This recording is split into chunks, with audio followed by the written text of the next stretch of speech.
Hello అందరికీ ఈరోజు వచ్చేసి శనివారం రోజు పూజ నేను ఎలా చేసుకుంటానో ఈ వీడియోలో అయితే మీకు చూపించాలనుకుంటున్నానండి. సో ఈరోజు అయితే కొంచెం స్పెషల్గానే చేసుకున్నాను అనమాట. అదేంటంటే రావి ఆకు దీపాన్ని అయితే వెలిగించుకున్నాను. ఇంతకుముందు కూడా నేను రావి ఆకు దీపాన్ని అయితే వెలిగించుకున్నాను, కానీ అప్పుడు నేను మట్టి ప్రమిదలో అయితే రావి ఆకు దీపాన్ని వెలిగించుకున్నాను. ఈరోజు శనివారం కావడంతో నేను పిండి ప్రమిదని అయితే తయారు చేసుకొని ఆ పిండి ప్రమిదని అయితే రావి ఆకులో అలంకరించుకొని సో దీపాన్ని అయితే వెలిగించుకున్నాను.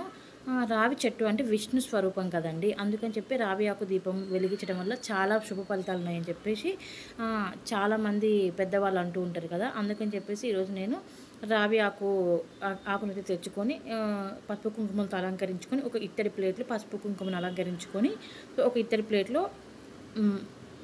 ప్రమిదను అయితే పెట్టుకొని సో ఈ విధంగా అయితే పూజ చేసుకున్నాను అనమాట. సో నార్మల్గానే ఇంకా నేను శనివారం రోజు నేను రెగ్యులర్గా ఎవ్రీ డే రెగ్యులర్గా చేసుకున్నట్టే ఇంకా శనివారం రోజు కూడా నేను నార్మల్గానే చేసుకున్న దేవుళ్ళని అయితే అలంకరించుకొని సో నాకు ఎందుకు ఒక్కొక్కటి పువ్వు పెట్టడం ఇష్టం ఉండదు. దేవుళ్ళకి నిండుగా ఉంటేనే బాగా అనిపిస్తుంది అని చెప్పేసి నేను ఎప్పుడు నిండుగానే పూలు పెడుతూ ఉంటాను దేవుళ్ళ పటాలకు అనమాట.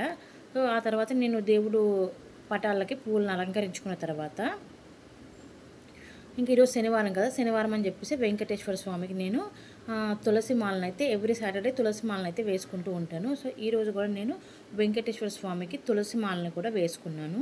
సో ఆ తర్వాత నేను ప్రమిదల్లో ఆయిల్ వేసుకొని ఒత్తులు వెలిగించుకున్నాను, ఒత్తులు వేసుకున్నాను అనమాట. ఒత్తులు వేసుకొని సో ఈ పిండి ప్రమిద అయితే ఏదైతే ఉందో ఆ ప్రమిదలో అయితే ఎర్ర ఒత్తులను అయితే యూస్ చేశాను అనమాట నేను. ఆ తర్వాత నేను ఇక్కడ ఒక ఇత్తడి ప్లేట్లో మా పాప కోసం ఈరోజు నేను వెండివి గాజులు కొన్నాను అనమాట. సో ఆ గాజులను అయితే లక్ష్మీదేవి దగ్గర పెట్టుకున్నాను అనమాట. నేను మా ఇంట్లో ఏదైనా సరే చిన్న వస్తువు, బంగారమే కానీ వెండే కానీ చిన్న వస్తువు కొన్నా సరే మా అమ్మ చిన్నప్పుడు దేవుడి దగ్గర పెట్టిన తర్వాతే మాకు వేసేదనమాట. సో అదే అలవాటు మాకు వచ్చింది. ఆ తర్వాత నేను దీపాలను అయితే వెలిగించుకున్నాను. ఇంకా వెలిగించుకొని ప్రసాదంగా అయితే నేను ఇంట్లో డ్రై ఫ్రూట్స్ని అనమాట, ప్రసాదంగా డ్రై ఫ్రూట్స్ని అయితే పెట్టుకున్నాను. ఆ తర్వాత మన నేను శివలింగం కోసం అని చెప్పేసి శివుడి కోసం అని చెప్పేసి నేను బిల్వదళాన్ని అయితే తెంపుతున్నాను.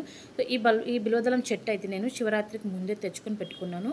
రోజు శివుడికి బిల్వదళం అయితే నేను పూజ చేసినప్పుడు అయితే ఖచ్చితంగా నేను బిల్వదళాన్ని అయితే శివుడికి అయితే పెట్టుకుంటూ ఉంటాను అనమాట. సో అందుకని స్పెషల్గా నేను తెచ్చుకున్నాను.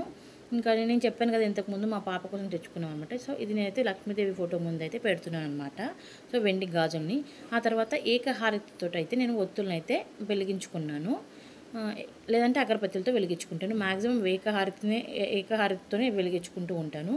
సో ఆ తర్వాత అగరబత్తులను అయితే వెలిగించుకొని కొబ్బరికాయ కొట్టుకునేది ఉంటే మాత్రం హారతి కంటే ముందే కొబ్బరికాయ కొట్టేసుకుంటాను అనమాట. సో ఈరోజు నేను కొబ్బరికాయ కొట్టట్లేదు. సో ఓన్లీ ఒత్తులు వెలిగించుకుని దీపారాధన నార్మల్గా రెగ్యులర్గా చేసుకునే దీపారాధనే చేసుకుంటున్నాను, కానీ పిండి ప్రమిదని ఒకదాన్ని స్పెషల్గా పెట్టుకున్నాను ఈరోజు రావి ఆకులో. ఆ తర్వాత నేను ప్రతి శనివారం నేను పచ్చకర్పూరాన్ని అయితే హారతిగా యూస్ చేస్తూ ఉంటాను. సో ఈరోజు కూడా నేను హారతి కోసం అయితే పచ్చకర్పూరాన్ని అయితే యూస్ చేసి హారతిని అయితే ఇచ్చేసాను. సో ఇదండి నేను ప్రతి శనివారం చేసుకునే పూజ. ప్రతి శనివారం రోజు నేను చూసుకునే పూజ అయితే ఇదండి.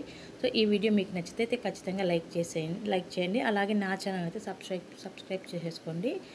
ఓం నమో వెంకటేశాయ.